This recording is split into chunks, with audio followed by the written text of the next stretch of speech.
வேளம் இளைஞனாகிய எல்லாம் வல்ல ஸ்ரீ கடுதாசலமூர்த்தி பெருமானுடைய திருவுருளினால் வெளிவந்து கொண்டிருக்கும் இந்த ஞானச்சாரலில் இன்று உங்களோடு நான் பகிர்ந்து கொள்ளக்கூடிய ஒரு உண்மை சம்பவம்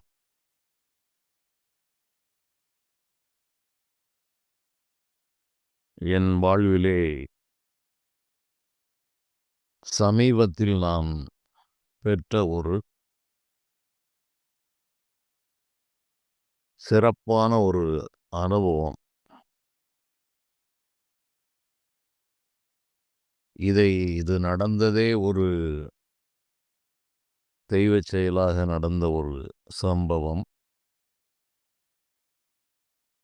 இதை நான் பகிர்ந்து கொள்வதா வேண்டாமா என்ற சிந்தனையிலும் இருந்தேன். என்றாலும்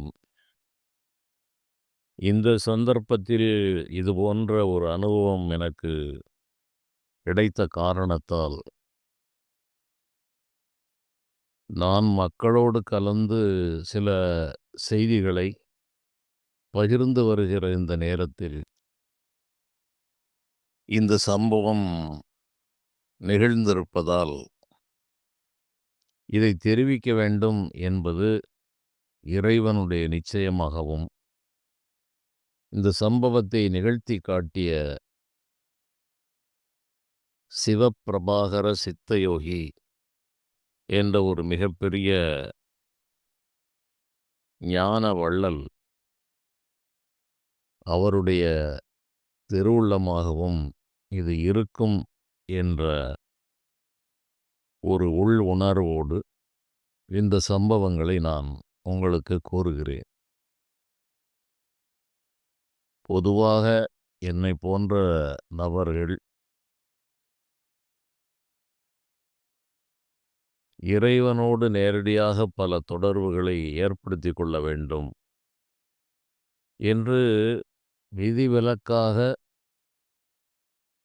சிலருக்கு என்னைப் போல சிலருக்கு இறைவன் ஒரு வழியை வகுத்திருக்கிறார். புறத்தே இருக்கிற பல சித்தர்கள், ஞானிகள் இவர்களெல்லாம் அண்ட வெளியிலே நிறைந்திருந்தாலும், அவ்வப்பொழுது ஊனெடுத்து வருகிற பல யோகிகளை சந்திக்கிற வாய்ப்புகள் இறைவனால் வழங்கப்படுகிறது. அது தவிர இறைவனே நேரடியாக பல உண்மைகளை உணர்த்துகிறார் உள்ளிருந்தே. இறைவன் நம்மோடு இருக்கிறார் என்பதுதான் அடிப்படை உண்மை. அது பல வடிவாகவும் இருக்கிறார். இவற்றை நான் ஒவ்வொரு தொடர்களிலுமே சொல்லி வலியுறுத்தி வருகிறேன். இறைவனை எங்கோ வைத்து பார்க்க வேண்டாம். எங்கும் நிறைந்த ஒரு பரம்பொருள். எல்லா வடிவாகவும் அதே இறைவன்தான் இருக்கிறார். ஆனால் இதில் வித்தியாசங்கள் கணக்கில்லாமல் இருக்கிறது. உள்ளே இருக்கிற சைதன்யம் என்ற அக்கினி ஒன்றுபோல்தான் இருக்கிறது. அந்த அக்கினி இருக்கிற இடம், எந்த இடத்தை அந்த அக்கினியை சுற்றி என்ன இருக்கிறது என்பதில்தான் வித்தியாசமே தவிர நெருப்பிலே வித்தியாசம் இல்லை.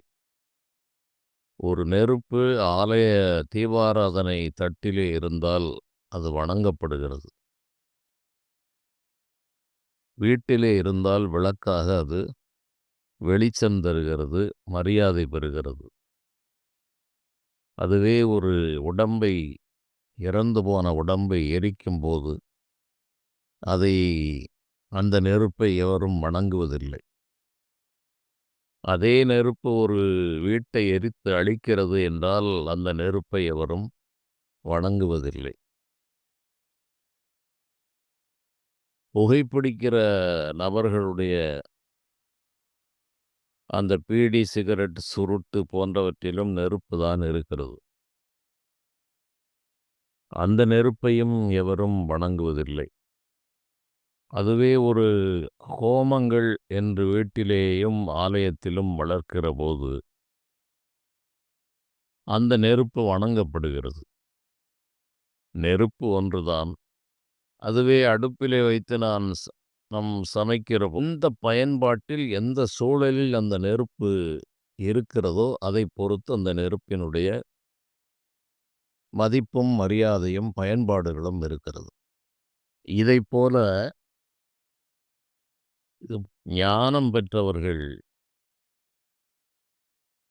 பல தேகங்களை அவர்கள் எடுக்கிறார்கள். பொதுவாக அனைவருக்குமே பல தேகங்கள் கொடுக்கப்பட்டிருக்கிறது என்பதையும் நான் ஒவ்வொரு தொடரிலும் கூறி வருகிறேன். அது நான் மட்டும் கூறுவதல்ல.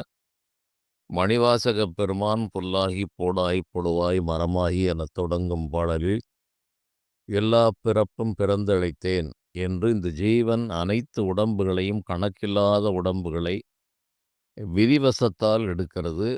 அதை கொடுப்பதற்கு பிரம்மதேவன் என்று இருக்கிறார். அவர் மூலமாக இந்த உடம்பு கொடுக்கப்படுகிறது அனைவருக்கும்.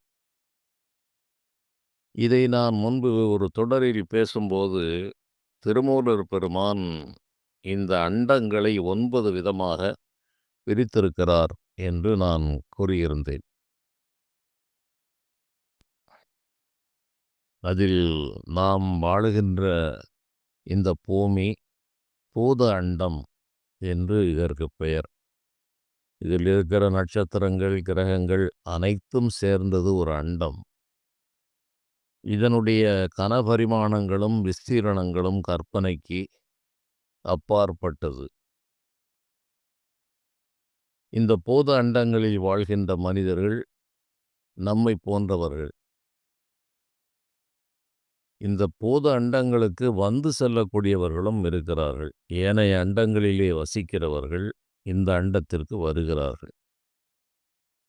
இந்த பூத அண்டங்களிலே வசித்து மரணத்தைத் தழுவியவர்கள் செல்லக்கூடிய இடங்கள் ஏனைய அண்டங்களாக இருக்கிறது. மோகாண்டம் என்று ஒரு அண்டத்தை குறிப்பிடுகிறார் திருமூலர் பெருமான். ஆசைகள் எவருக்குத் தீரவில்லையோ அவர்கள் அந்த அண்டங்களிலே இருந்து அங்கே தங்களுடைய ஆசைகளை நிவர்த்தி செய்து கொள்கிறார்கள். மீண்டும் அந்த மோக அண்டத்திலிருந்து இந்த பூத அண்டத்திற்கு வருகிறார்கள்.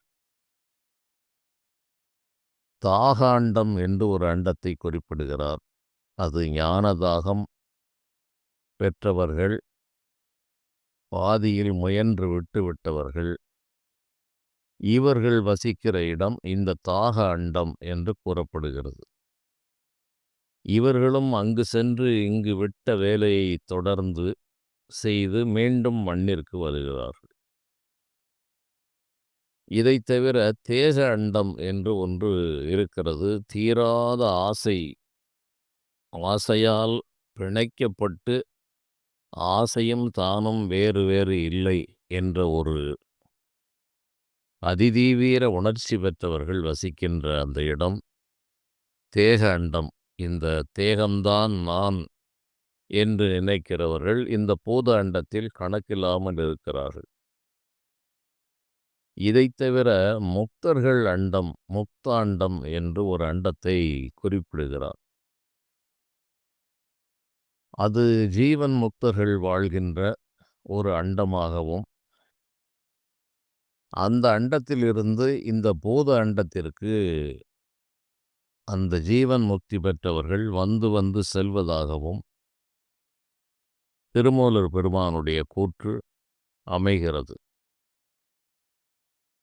அந்த அடிப்படையில் வாழ்கின்ற நாம் இந்த பூமியிலே பூத அண்டம் என்று சொல்கிற இந்த பூத ஆகாயத்தில் அமைந்திருக்கிற இந்த மண்ணுலகில் பலவிதமான உலகங்களிலிருந்தும் மனிதர்கள் வந்து செல்கிறார்கள். அதில் இந்த முக்தர்கள் அண்டம் என்று சொல்கிற இந்த அண்டத்திலிருந்து வருகின்றவர்கள்தான் மிகப்பெரிய யோகீஸ்வரர்களாக, ஞானிகளாக, சித்த புருஷர்களாக, உலகத்திற்கு மௌனத்தால் உபதேசிக்கிறவர்களாகவும், பேசி உபதேசம் செய்கிறவர்களாகவும், நாடு முழுவதும் சுற்றுப்பயணம் செய்து ஞானத்தை, அறிவை வளர்க்கிற செயல்களை செய்கிறவர்களாகவும், இருந்த இடத்தில் இருந்து தன்னை தேடி வந்து கேட்கிறவர்களுக்கு சொல்கிற ஒரு நிலை பெற்றவர்களாகவும், இந்த மண்ணிலே வந்து பலவிதமான மக்களுக்கு அற்புதங்கள், அதிசயங்கள் என்று பலவற்றை செய்து, அவர்களை அதன் மூலம் கவர்ந்து அந்த ஞான செய்தியை அவர்களுடைய உள்ளத்திலே விதைக்கிற செயல்களை செய்கிறவர்களாகவும், அதிசய அற்புதங்களை எல்லாம் மறைத்து வைத்துக்கொண்டு பண்பட்ட மக்களுக்கு நேரடியாக உயர்ந்த ஞானங்களை மட்டுமே வழங்க வேண்டும் என்ற நிலையில் வருகின்ற ஞானிகளும், இப்படி பல நிலைகளிலே இவர்கள் இந்த முக்த அண்டத்திலிருந்து இந்த பூதாண்டம் என்கிற பூமிக்கு வந்து செல்கிறார்கள். அதனால்தான் திருமூலர் பெருமான் வானத்தவரும் வந்து மண்மேல் அறந்தனை அர்ச்சிப்பார் ஊனெடுத்து உழலும் ஓமர் ஒன்றையும் உணராரன்றே என்று மிகத் தெளிவாக குறிப்பிடுகிறார். வானுலகில் பல அண்டங்களில் வசிக்கிறவர்களும் மண்ணுலகில் வந்துதான் இந்த அரண் பூஜை என்கிற அந்த இறை வழிபாட்டை செய்கிறார்கள். ஆனால் இந்த மண்ணுக்கு வந்து ஊனெடுத்து உழலும் ஊமர் தேகத்தை எடுத்து இந்த பூத அண்டங்களிலே வசிக்கிற இந்த செயலற்ற மனிதர்கள் ஒன்றையும் உணராரன்றே, இந்த இரகசியங்களை இவர்கள் உணர்வதில்லை என்று அவர் மிகத் தெளிவாக இதை கூறியிருக்கிறார். ஏன் இவ்வாறு விவரங்களை கூறுகிறேன் என்றால், நான் ஒரு சித்தரை சந்தித்தேன், அந்த அனுபவங்கள் என்று நான் கூறிவிடலாம். நாட்டிலே கணக்கில்லாத சித்தர்கள் என்று சொல்லப்படுகிறவர்கள், ஞானிகள் என்பவர்கள், கோடு விட்டு கோடு பாய்கிறவர்கள், ஞானோபதேசம் செய்கிறவர்கள் என்று கணக்கில்லாமல் இருக்கிறது. இது இந்த அண்டத்தில் மட்டுமல்ல, 9 விதமான அண்டங்களாகப் பிரித்து, அதில் பலதரப்பட்ட மனிதர்கள் வாழ்கிறார்கள். இந்த அண்டங்களெல்லாம் சேர்ந்து பேரண்டம் என்று இறைவனால் வகுக்கப்பட்டு, அது ஒரு தொகுதியாக இருக்கிறது. இந்த பேரண்டங்களெல்லாம் சேர்ந்து அகிலாண்டம் என்று அதற்கு வேறு ஒரு பெயர் கொடுக்கப்படுகிறது. அண்டம், பேரண்டம், பகிரண்டம், பிரம்மாண்டம், அகிலாண்டம் என்று இந்த சொற்கள் நம்முடைய பயன்பாட்டில் இருக்கிறது. ஒவ்வொன்றிற்கும் ஒவ்வொரு பொருளும் இருக்கிறது. இதை கூறுவதே ச பலரால் இதை உடனடியாக ஏற்றுக்கொள்ள முடியாது என்றாலும், எல்லோரும் சொல்வது போல் நாம் சொல்லிச் செல்வதால் பயன் இல்லை. அதனுடைய மூலத்திலிருந்து சொல்லி தெளிவுபடுத்தி விளக்க வேண்டும். அதற்கு ஒரு தர்க்க ரீதி இருக்கிறது. நம் நாட்டிலே நம்முடைய ஞானிகள் இவற்றையெல்லாம் வரிசைப்படுத்தி நமக்கு சொல்லி இருக்கிறார்கள். சொல்லாமல் ஏதோ ஒரு தன் போக்கிலே பல வேலைகள் நடந்து கொண்டிருக்கிறது என்ற அறியாமை உணர்வுகளை நீக்க வேண்டும் என்ற காரணத்தால் இந்த அடிப்படை விஷயங்களை நான் கூறுகிறேன். இந்த அடிப்படையில்தான் பலர் பலவிதமான நிலைகளில் இந்த ஞானத்தை, அவர்களுடைய கர்மாக்களை, முக்தர்கள் உலகத்திலிருந்து வருகிறவர்கள், இந்த ஞான தாகம் பெற்றவர்கள் இந்த மண்ணிலே வந்து இந்த ஞானத்தை முழுமை பெறச் செய்துவிட்டு செல்ல வேண்டும் என்ற குறிக்கோளில் வருபவர்கள் என்று இதிலும் பல நிலைகள் இருக்கிறது. அதிலே முக்தர்கள் என்பவர்கள்தான் தலை சிறந்தவர்களாக கூறப்படுகிறார்கள். திருமூலர் பெருமான் முதல் அவர்களெல்லாம் தேவ இறைவனுடைய நேரடி கட்டுப்பாட்டிலே அந்த கைலை என்று சொல்கிற கடந்த நிலை பெற்ற நிலையிலிருந்து நந்தியினுடைய அம்சமாக அவதாரம் செய்தவர் திருமூலர் பெருமான். 18 சித்தர்கள் முதல் நவகோடி சித்தர்கள் என்று சொல்கிறவர்கள் எல்லாம் இந்த முக்தர்களுடைய அண்டங்களிலும் இந்த தாக அண்டங்களிலும் இருக்கிறார்கள். அவர்களும் இந்த மண்ணிலே வந்து பிறப்பெடுக்கிறார்கள். எனவேதான் இதுபோன்ற ஞான சாதனையில் இருப்பவர்கள், ஞானத்தில் முழுமை பெற்றவர்கள், அதில் ஒவ்வொரு படியிலும் இருப்பவர்கள் என்று கணக்கில்லாத பிரிவுகள் இதிலே காணப்படுகிறது.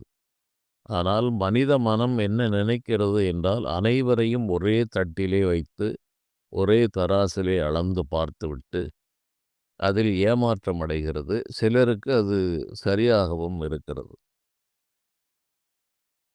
ஒரு விஷயம் என்னவென்றால், சமீப காலத்திற்கு நடந்த ஒரு உண்மை சம்பவம். என்னுடைய வாழ்விலே இதுபோல பல யோகிகள், ஞானிகள் என்று சொல்பவர்களை சந்தித்திருக்கிறேன். இறைவனே எனக்கு நேரடியாக உணர்த்தியிருக்கிறார், உணர்த்துவார் என்பதையும் நான் ஆரம்பத்திலே கூறியிருக்கிறேன். வெளிப்புறமாக ஒரு மனித உடல் எடுத்து பல செய்திகளை கூறிச் சென்றவர்கள் இருக்கிறார்கள். சாலை ஓரத்திலே ஒரு அரை பைத்தியம் போன்ற நிலையில் நான் எங்காவது இந்த இருசக்கர வாகனங்களிலே பல இடங்களுக்கு சென்று வருகின்ற காலங்களில் அவர்கள் முகத்தை பார்த்தால் எனக்கு தெரிந்துவிடும். அவர்கள் எங்கேயாவது வெறித்து பார்த்த நிலையில் அந்த பொருட்களை பிடுங்கி தின்று கொண்டிருப்பார்கள். சம்பந்தமில்லாமல் அலைவார்கள். இந்த ஜன சமுத்திரத்திற்கு உள்ளாகவே இவர்களுடைய போக்குவரத்துகள் எல்லாம் இருக்கும். இப்படிப்பட்ட இது போன்ற ஆட்களை, மனிதர்களை நான் குறிப்பாக சந்தித்து அவர்களுக்கு ஏதேனும் வழங்குவது. அது என் கண்ணிலே அது இயற்கையாகவே வந்து சேரும். அவர்களிடம் வேறு எதையும் கோரிக்கை வைப்பதோ, செய்வதோ இல்லை. அவர்களுக்கு தேவையான உணவு போன்றவற்றை அந்த சம்பவம் சரியாக நிகழும். அவர்களும் அதை ஏற்றுக்கொள்வார்கள். கை நீட்டி ஏதாவது கொடு என்கிற பாவனையில் கேட்டு வாங்கிச் செல்பவர்கள் இருக்கிறார்கள். இவற்றை நான் பல அனுபவங்களை நான் இந்த தொடரிலே கூட கூறியிருக்கிறேன். ஆனால் இப்போது நடந்த ஒரு அ அனுபவம் நீண்ட காலமாக இதற்கான ஒரு அடித்தளம் என் உள்ளத்திலே இருந்தது. கேரளாவிலே ஒரு 700 ஆண்டுகளுக்கு முன்பாக ஒரு நம்பூதிரி பிராமணர் ஒருவருக்கு 10வது மகனாக பிறந்தார் என்று சொல்லப்படுகிற சிவப்பிரபாகர சித்தயோகி என்பவர் 700 ஆண்டுகளுக்கு மேலாக வசித்தார் என்பது பல ஆண்டுகளுக்கு முன்பே பேசப்பட்டது. இந்த வலைத்தளங்கள் எல்லாம் வரும் முன்பாகவே இது பேசப்பட்ட ஒரு செய்தி. இவையெல்லாம் சாத்தியம் என்பதற்குத்தான் நான் முதலிலே விளக்கங்களை கொடுத்தேன். இவர்கள் முக்தர்களுடைய அண்டங்களில் இருந்து இந்த மண்ணுக்கு வருகிறார்கள். இந்த மண்ணுக்கு வந்து பிரம்மதேவன் இவர்களுக்கு தேகத்தை கொடுப்பதற்கு பதிலாக இவர்கள் கிடைத்த தேகம் ஒவ்வொன்றிலும் புகுந்து கொள்கிறார்கள். ஒரே தேகத்தில் நீண்ட காலம் வசிக்கிறார்கள். அவர்களுக்கு இந்த தேக அழிவு என்பதே இல்லை. அவர்கள் பலவிதமான சித்திகளை பெற்று இந்த மண்ணை உய்விப்பதற்காக அங்கே தங்கி இருக்கிறார்கள். இந்த மண்ணுக்கு வருகிறார்கள். இவர்கள் அரிதானவர்கள். அதிலே இவர் நீண்ட காலம் அந்த கேரளாவிலே அவர் வசித்து பலவிதமான பல நூற்றாண்டுகளில் பல பல விஷயங்களை அவர் பார்த்திருக்கிறார் என்று அவருடைய வாழ்க்கை குறிப்பு மிக விரிவாக கூறுகிறது. 2வது உலகப் போர் முதல் அதற்கு முந்திய காலம் இவர் பாம்பாட்டி சித்தர் 1000 ஆண்டுகளுக்கு முன்பு வாழ்ந்த பாம்பாட்டி சித்தருடைய சீடராக இவர் இருந்ததாகவும், அந்த பாம்பாட்டி சித்தர் இவருடைய இளமை காலத்திலே இவரை ஆட்கொண்டு வடதேசம் கைலை போன்ற இமயமலை சாரலுக்கு இவரை அழைத்துச் சென்று, இவருக்கு 40 ஆண்டுகள் அந்த பகுதியில் இருந்து யோக ஞான சித்திகளை எல்லாம் இவருக்கு கற்பித்து, இவரை ஒரு சிறந்த ஒரு நிலைக்கு அவர் ஏற்படுத்தினார் என்றும் இவரது வாழ்க்கை குறிப்பு கூறுகிறது. அதன் பிறகு இவர் அந்த கேரளத்திற்கு வந்து பல நாடுகளுக்கும் இந்த பரகாய பிரவேசம் என்று எந்தெந்த உடம்பு கிடைக்கிறதோ அந்தந்த உடம்புகளை எடுத்துக்கொண்டு இவர் சீனாவில் இருந்ததாக கூறப்படுகிறது. ரஷ்யாவிலே இவர் இங்கு என்ன கேரளாவில் உடம்பில் இருந்தாரோ அதே உடம்போடு ரஷ்யாவிலும் இருந்திருக்கிறார் என்ற ஒரு செய்தியும் இருக்கிறது. இன்றும் அவருடைய ஜீவ சமாதி கேரள மாநிலம் பத்தனம்திட்டா என்ற ஊரிலே ஒரு மலை, அது ஏதோ புலி குன்று என்று அதை கூறுகிறார்கள். அந்த புலி குன்றிலே இவருடைய ஜீவ சமாதி. இறுதியாக 1986வது வருடம் ஒரு பங்குனி மாதத்திலே இவருடைய ஜீவ சமாதி அங்கு வைக்கப்பட்டிருக்கிறது என்றும், இன்றளவும் அங்கு பூஜைகள், வழிபாடுகள் எல்லாம் நடக்கிறது. அதற்கு பல தேசத்து மனிதர்களும் வருகிறார்கள் என்பது ஒரு சிறப்பு செய்தி. அதிலும் குறிப்பாக ரஷ்யாவிலிருந்து பலர் வருகிறார்கள். காரணம் என்ன என்றால், இவர் இங்கு என்ன வடிவத்தோடு இருந்தாரோ, அதே வடிவத்தோடு ரஷ்யாவிலே இருந்திருக்கிறார். அங்கு அது கம்யூனிச நாடு என்பதால் இதுபோன்ற ஞான விஷயங்களை ஆதரிக்காமல் இருந்ததாகவும், சில காலம் கழித்து இது ஆதரவு பெறும், இங்கே எனக்கு ஆசிரமம் அமையும் என்று அவர் கூறியதாகவும், அங்கு அவருடைய புகைப்படங்களை வைத்து தற்போது அங்கும் பெரிய ஆசிரமம் ஒன்று கட்டப்பட்டிருக்கிறது. அவர்கள் தற்செயலாக இந்த தமிழ் கேரளாவிலே இவருடைய புகைப்படத்தை பார்த்தபோது, 2ம் ஒன்றாக இருக்கிறது என்ற அடிப்படையில் இவருடைய மூலஸ்தானம், பிறப்பிடம் இந்த கேரளா என்று அறிந்து 2ம் ஒன்றுபோல் இருக்கிறது, இவர்தான் அங்கும் இருந்தார் என்று இன்றளவும் அந்த குருபூஜை சமயங்களிலே பல வெளிநாட்டினர் அங்கே வந்து கலந்து கொள்கிறார்கள் என்பதும் இவரைப் பற்றிய செய்தி. இவர் பல பிரபலமான நபர்கள் இவருடைய ஆசீர்வாதத்தால் அ உலகியல் நிலையிலும், அருள் நிலையிலும் உயர்ந்தவர்கள் வாழ்கிறார்கள் என்றும் கூறப்படுகிறது. அதற்கான செய்திகள் இருக்கிறது. கேரளாவிலே ஒரு திரைப்படத்தில் ஒரு மிகச்சிறந்த நடிகர், அவர் சிறு குழந்தையாக இருக்கும்போது அவருடைய தாய் இவரிடம் பெற்ற ஆசீர்வாதத்தால் இன்று அவர் மிகப்பெரிய ஒரு நிலை பெற்றவராக இருக்கிறார் என்பதும் அதில் ஒரு செய்தி. இன்று உலகம் முழுவதும் இந்த பக்தி மார்க்கங்களை வளர்த்து கொண்டிருக்கிற மாதா அமிர்தானந்தமயி என்கிற அந்த அம்மையார், இந்த சித்த யோகி சிவப்பிரபாகர சுவாமிகளிடம் ஆசி பெற்று அவரால் உருவாக்கப்பட்டவர் என்ற ஒரு தகவலும் இருக்கிறது. கேரளாவிலே மிகச்சிறந்த ஞானத்தை பெற்ற நாராயண குரு என்பவர் இவருடைய ஆசியை பெற்ற ஒரு மகான் என்றும் கூறப்படுகிறது. சுவாமி விவேகானந்தர் முதல் பல ஞானிகளும் இவரை தேடி வந்து ஆசி பெற்றிருக்கிறார்கள் என்ற செய்திகளும் இருக்கிறது. இதில் நமக்கு தேவையான செய்தி என்ன என்றால்,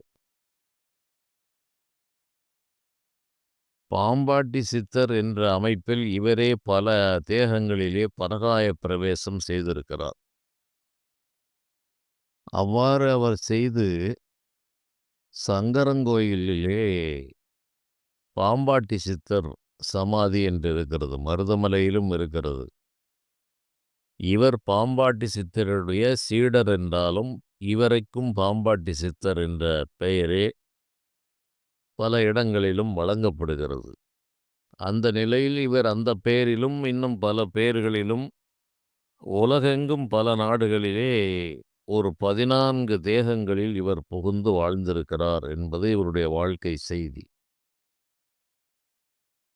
அதில் ஒன்று இந்த சங்கரங்கோயிலிலே பாம்பாட்டி சித்தர் என்ற ஒரு பெயரில் நீண்ட காலம் வாழ்ந்து, அங்கே இன்னொரு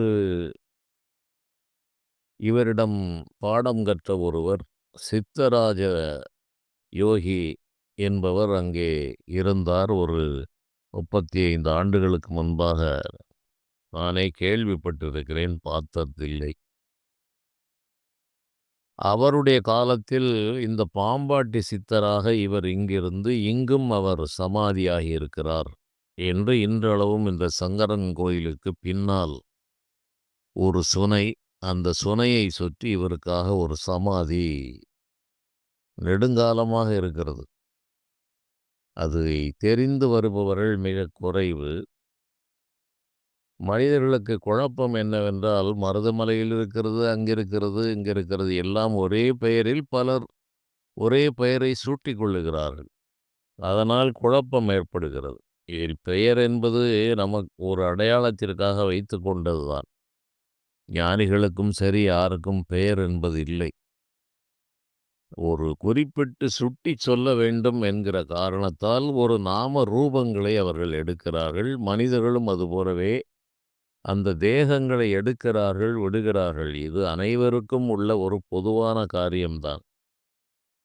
அதில்தான் பல நிலைகள் எல்லாம் நான் பலவித அண்டங்களை எல்லாம் கூறினேன். இது போனால் வேறு ஒரு இடத்திலே இவன் வசிக்கிறான்.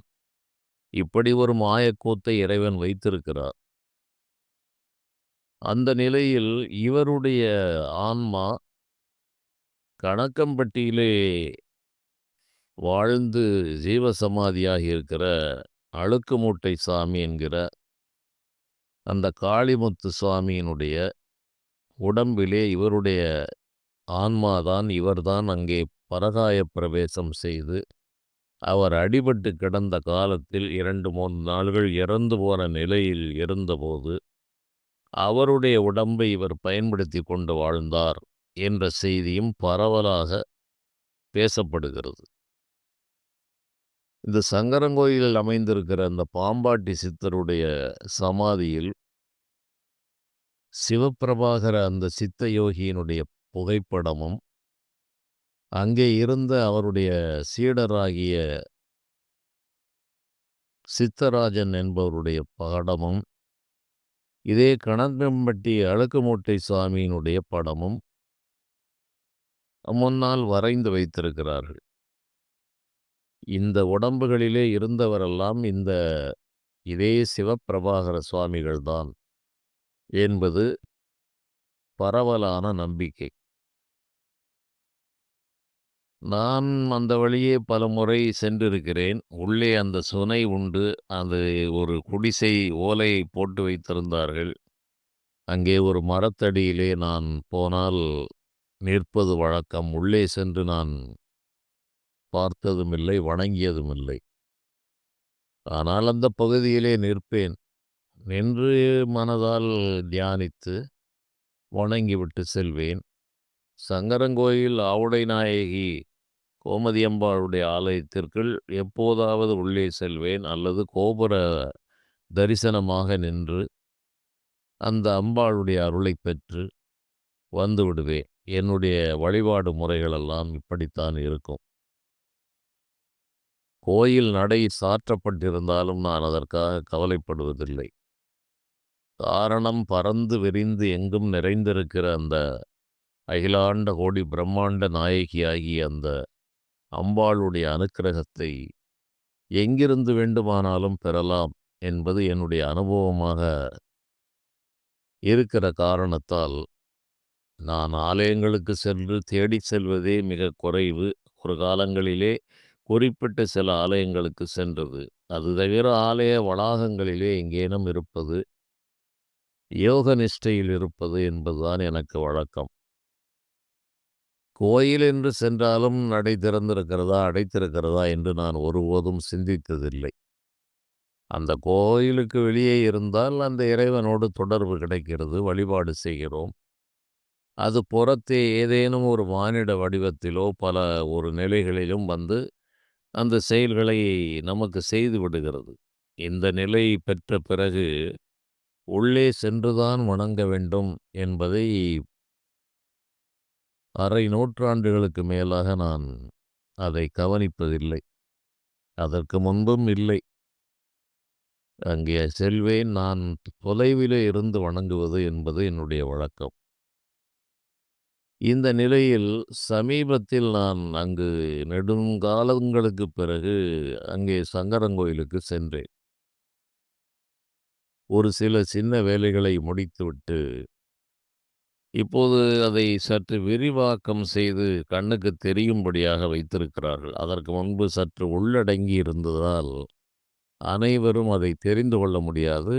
இது நான் இடையிலே அதிக காலம் அங்கே போகவில்லை. இது ஒரு 2 ஆண்டுகளுக்குள் அது விரிவாக்கம் செய்யப்பட்டு, அதற்கு தளக்கற்கள் எல்லாம் போட்டு, அதற்கு வேறு ஒரு வாசலை ஏற்படுத்தி இருக்கிறார்கள். நான் அது செல்லுகிற பாதையிலே இருக்கும்போது பார்த்தேன், சரி பரவாயில்லை. அங்கு ஒரு பாதை இருக்கிறது. அது பெரும்பாலும் அடைத்திருக்கும். இது திறந்திருக்கிறது. வரும்போது செல்லலாம் என்ற எண்ணத்தில் கடந்தேன். நான் சங்கரன்கோயிலுக்கு செல்லும்போதே, சாலையில் இன்று எந்த சித்தரை சந்திக்கப் போகிறோம் என்ற உணர்வோடு நான் போய்க் கொண்டிருக்கிறேன். இது பல நிலைகளிலும் தென்காசி அங்கே இங்கே செல்கிறபோது, சாலை ஓரங்களிலே இப்படி பல மனிதர்களை, சித்தர்களை சந்தித்த காரணத்தால், அன்றைய தினத்திலும் அவ்வாறு சிந்தித்துக் கொண்டு சென்றேன். அங்கே போய்விட்டு மீண்டும் வருகிறபோது, அந்த சித்தருடைய சீவ சமாதியில் அது தற்போது சில வேலைகளை செய்திருக்கிறார்கள். ஒரு 5 தலை நாகத்தை பெரிதாக வைத்திருக்கிறார்கள். நான் இங்கே காலணிகளை கழட்டிவிட்டு அங்கு சென்றேன். அந்த 5 தலை நாகத்தை சற்று வணங்கினேன். அந்த பகுதிகளை எல்லாம் பார்த்தேன். வேலைகளெல்லாம் நடந்து தற்போது வழிபாட்டிற்கு வசதியாக வைக்கப்பட்டிருக்கிறது. அதிலிருந்து சற்று தள்ளியவுடன் ஒரு சின்ன விநாயகருடைய சிறு ஒரு ஆலயம் போல ஒரு மாடத்திலே வைத்திருக்கிறார்கள். நான் ஒரு அது அந்த விநாயகருடைய ஆலய சுவரிலே ஒரு ஒரு மகான் ஒருவர், என்னை பொறுத்தளவில் அப்படித்தான் சொல்ல வேண்டும். யாருமே இல்லை. தொலைவில் அங்கே யாரோ ஒரு நபர் உட்கார்ந்திருக்கிறார். அவர் இவரை கண்டுகொள்ளவில்லை.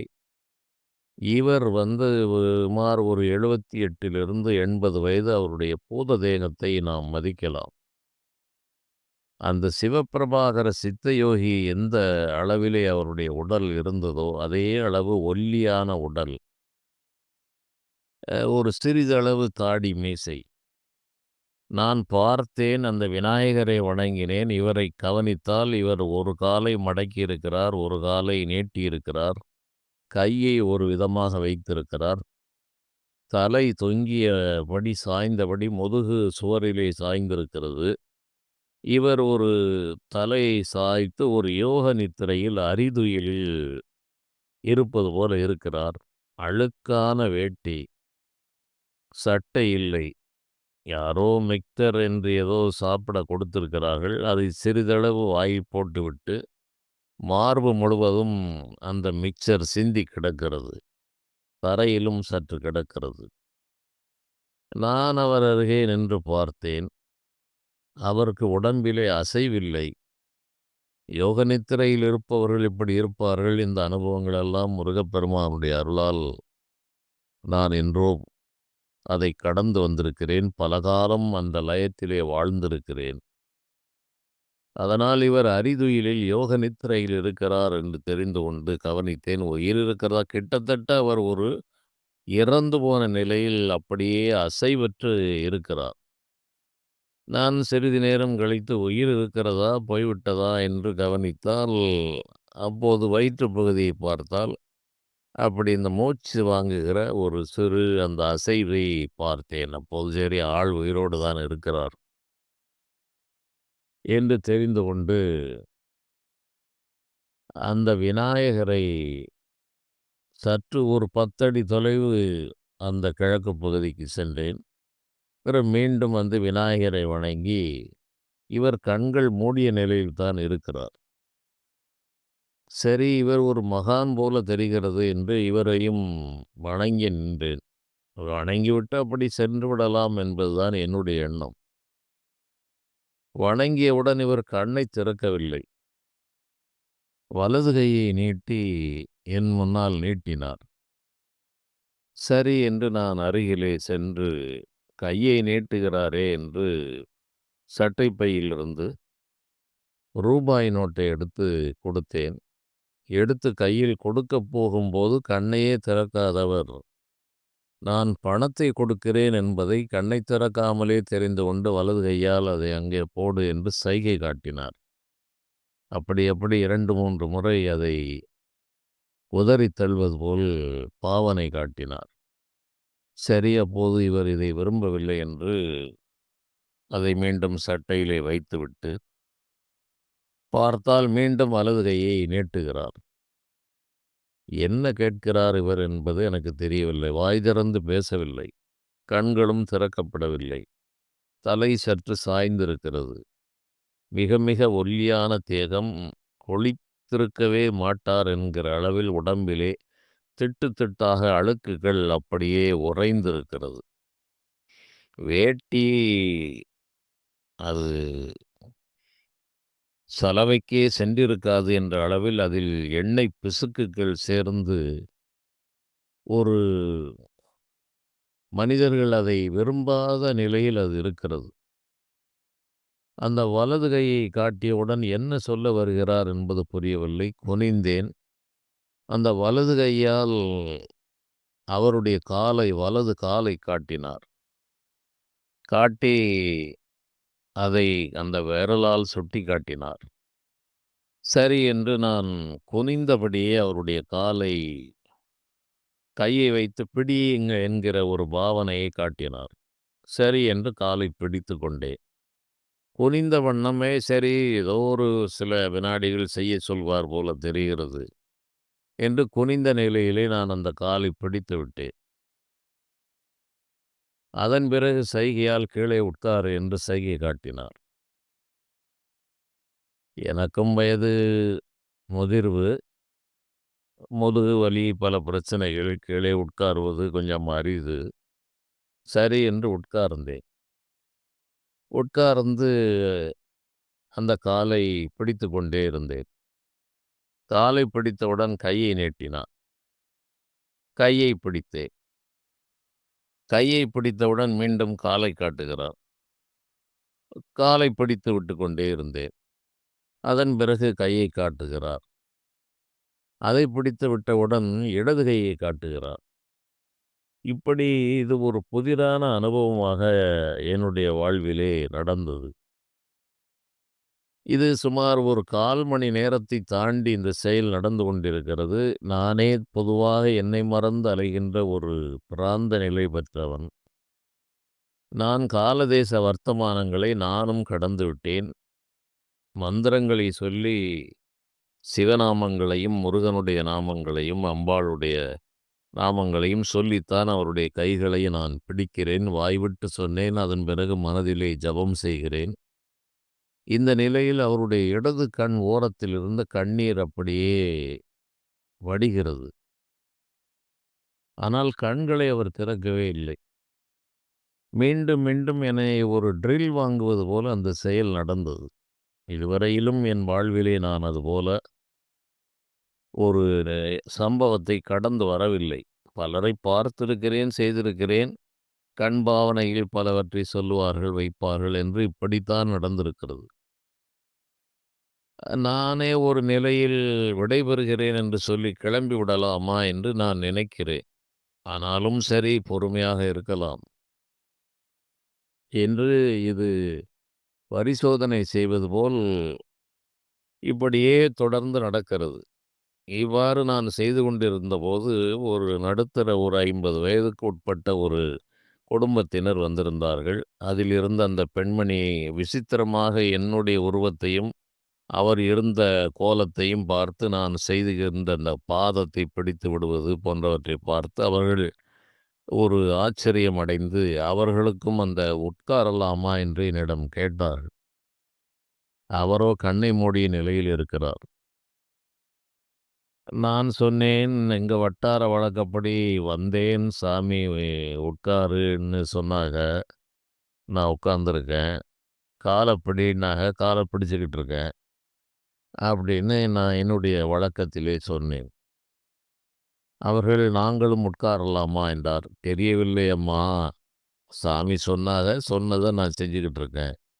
அப்படின்னு சொன்ன உடனே அந்த பெண்மணி, "சாமி, சாமி உட்காரலாமா?" என்றவுடன் வேகமாக கையை ஆட்டி அந்த பகுதிக்கு செல் என்று மறுத்துவிட்டார். கண்ணை திறக்கவில்லை. எனக்கு மட்டும் வேலை கொடுத்துக் கொண்டே இருக்கிறார். கையை காட்டுகிறார், காலை காட்டுகிறார், காலை காட்டுகிறார், கையை காட்டுகிறார். அதன் பிறகு அந்த கையை காட்டுகிறார். அதன் பிறகு காலை காட்டுகிறார். நான் பாதம் முதலாக அவர் முழங்கால் வரையிலும் அந்த சேவையை செய்து கொண்டே இருக்கிறேன். ஒரு 1/4 மணி நேரம், 20 நிமிடங்கள் கிட்டத்தட்ட ஆகியிருக்கலாம். அது முடிந்தவுடன் தான் கையை காட்டி, அந்த பக்கம் கிழக்கு பக்கமாக போ என்று கையை காட்டினார். சரி என்று நான் எழுந்தேன். அப்போதும் அவர் கண்கள் திறக்கப்படவில்லை. அந்த கண்ணீர் வந்ததையும் நான் கவனித்தேன். நான் பல இறை நாமங்களை, பஞ்சாட்சர மந்திரங்களை வாய்விட்டும் கூறினேன். அவர் அது ஏதோ என்ன நிலையில் இருந்தார், என்ன ச ஒரு நோக்கத்திற்கு இது நடந்தது என்பதெல்லாம் பிறகு சிந்தித்துத் தான் ஓரளவு அதை நான் தெரிந்து கொள்ள முடிந்தது. நானும் தன்னிலை இழந்தவனாக இந்த செயலை செய்து கொண்டிருக்கிறேன். இதைப் போன்ற ஞானிகளிடம் அவர்களைத் தொடுவதற்கு அவர்கள் அனுமதிப்பதில்லை. இவர்கள் ஏதேனும் அவர்களுடைய கை நம்மீது பட்டு விடாதா, அடித்து விடுவாரா, அல்லது ஏசி விடுவாரா என்று தவம் கிடக்கிறவர்களை எல்லாம் நான் நிறைய கேள்விப்பட்டிருக்கிறேன், பார்த்திருக்கிறேன். இந்த நிலையில் யாரும் இல்லாத ஒரு ஏகாந்தமான நிலையில் ஒரு ஒரு யோகி, அவர் யார்? அவர் அந்த சித்த யோகி சிவப்பிரபாகர் சுவாமிகள் தான். அங்கே அவருடைய ஆளுகை இருக்கிறது. பல இடங்களிலும் அவர் வாழ்ந்த காலத்தில் அவர் செய்த செயல்கள் எல்லாம் மிகுதியாக பேசப்படுகிறது. அவருடைய ஒரு திருவிளையாடலாகத்தான் இது என்னுடைய உள்ளத்திலே தோன்றியது. இறைவன் வேறு, இது போன்ற ஞானிகள் எல்லாம், எல்லா மனிதர்களும் இறைவன் தான் இருக்கிறார் என்பதன் தான் அந்த அக்கினி என்ற உதாரணத்தை நான் கூறினேன். ஆகவே இந்த சேவையை செய்து அங்கு கையை காட்டினார். அங்கு சில அடி சென்றுவிட்டு மீண்டும் நான் வந்தேன். அந்த சிறு விநாயகரை வணங்கிவிட்டு இவரையும் வணங்கினேன். போய் வருகிறேன் என்று சொல்வதற்காக வணங்கினேன். அப்போது கண்ணை திறக்காத அவர், நான் விடைபெறுகிறேன் என்பதை தெரிந்து கையை காட்டி போ. அப்போதுதான் அவர் வாயை திறந்து பேசுகிறார். போ என்று சொன்னார். சரி என்று நான் அந்த இடத்தை விட்டு நகர்ந்தேன். அங்கே இருந்த அந்த வெளியூர்க்காரர்கள், ஐயா இது என்ன ஏது என்று கேட்டார்கள். தெரியவில்லை ஐயா, வந்தேன், செய்யச் சொன்னார், செய்தேன்.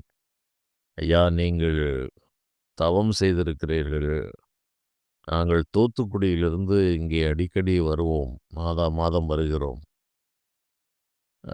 உங்களுக்கு ஏதோ ஒரு புண்ணியம் இருக்கிறது. நான் இங்கும் வருவேன், மருதமலை பாம்பாட்டி சித்தருக்கும் செல்வேன், பல இடங்களுக்கும் செல்வேன் என்று அவர் அவருடைய அனுபவத்தை சொல்லிக் கொண்டிருந்தார். அனுபவமாக அது இருந்தது. பலர் தேடி தேடி அலைகிறார்கள். ஞானிகளுடைய கடைக்கண் பார்வை கிடைக்குமா? அவருடைய ஸ்பரிச தீட்சை என்று சொல்வார்கள். கையால் கொடுப்பதை ஹஸ்த தீட்சை என்றும், பாதத்தால் கொடுப்பதை திருவடி தீட்சை என்றும், கண்களால் கொடுப்பதை நயன தீட்சை என்றும், மன உணர்வுகளால் கொடுப்பதை பாவனா தீட்சை என்றும், இப்படியெல்லாம் பல தீட்சை முறைகள் இருக்கிறது.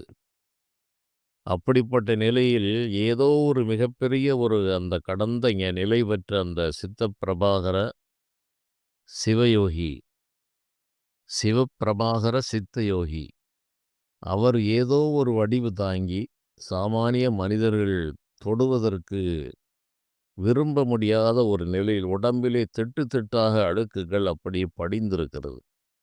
இதில் நான் கண்ட காட்சி ஒரு விசித்திரம் என்னவென்றால், சாதாரண மானிட உடலைத் தொட்டால் அது ஒரு சிறிதளவாவது வெப்பம் இருக்கும். இவருடைய கை, கால்களை நான் அவ்வளவு நேரம் பிடித்திருந்தாலும், இவருடைய உடல் குளிர்ச்சியாக இருந்தது. மானிட உடலுடைய வெப்பம் என்பது அதை வெப்பமும் இல்லை, ஆனால் குளிர்ச்சியை காட்டுகிறது. அது ஒரு நிலை கிடைத்தது. ஏதோ முன்வினைப் பயன், நானே போகிற வழியில் இன்று யாரை சந்திக்கப் போகிறோம் என்று எண்ணிக்கொண்டு தான் சென்றேன். அதுபோலவே இதுவரையிலும் இதுபோன்று கிடைக்காத ஒரு அனுபவம் எனக்கு கிடைத்தது. அதன் பிறகு அதை நான் சிந்தித்துப் பார்த்தபோது, இப்போது நான் பலருக்கும் பலவிதமான தகவல்களை ஓரளவு அதில் ஈடுபடுகிறவர்களுக்கு சொல்லி வருகிற காரணத்தால், இது இந்த இறைவனுடைய சங்கல்பம், இது போன்ற விஷயத்தை சொல்ல வேண்டும் என்பதற்காக இந்த செயல் நடந்திருக்கலாம் என்ற அடிப்படையில் உங்களோடு இதை பகிர்ந்து கொள்கிறேன். இது போன்ற நான் சந்தித்த அந்த ஒரு சிவயோகி அழுக்கடைந்த நிலையில் இருந்தவர், அங்கே நிரந்தரமாக இருக்கக்கூடியவர் என்ற செய்தி எனக்கு கிடைக்கவில்லை. அவர் இருப்பாரா என்பதற்கும் உத்தரவாதம் இல்லை. அந்த பாம்பாட்டி சித்தர் சமாதி இருக்கிறது. அதை யார் வேண்டுமானாலும் வழிபாடு செய்யலாம். இவர் அங்கேயே இருப்பார் என்பதற்கு உத்தரவாதம் இல்லை. இருந்தாலும் இது போன்ற செயல்களை செய்யச் சொல்வாரா என்பதற்காக, ஏனென்றால் அந்த வந்த நபரே சொன்னார், இவரை புதுமையாகத்தான் பார்த்தார், இதற்கு முன்பு பார்க்கவில்லை என்றார். ஆகவே அவர் இதை கேட்கிறவர்களுக்கு ஆவல் ஏற்பட்டு வரவேண்டும் என்று நினைத்தால், இது போன்ற அந்த ஒரு சிவயோகி அங்கே இருப்பார் என்ற எண்ணம் நமக்கு உறுதியாகச் சொல்ல முடியவில்லை. நானே மீண்டும் ஒரு முறை போனால் அவர் அங்கு இருப்பாரா என்பதற்கான உத்தரவாதங்களும் இல்லை. ஆனால் அது அந்த பாம்பாட்டி சித்தர் சமாதி என்ற அளவிலே அங்கு வழிபாடு செய்யப்படுகிறது. இந்த தன்மையை உணர்ந்து கொண்டு வரவேண்டும் என்பவர்கள் அங்கு வந்து தரிசனம் செய்து கொள்ளலாம். ఎందరో மகானுபாவுலோ அந்தகிரி வந்தனமுலோ என்று தியாகையருடைய கீர்த்தனை இருக்கிறது. மகான்கள் எங்கு வேண்டுமானாலும் எப்படி வேண்டுமானாலும் வருவார்கள்.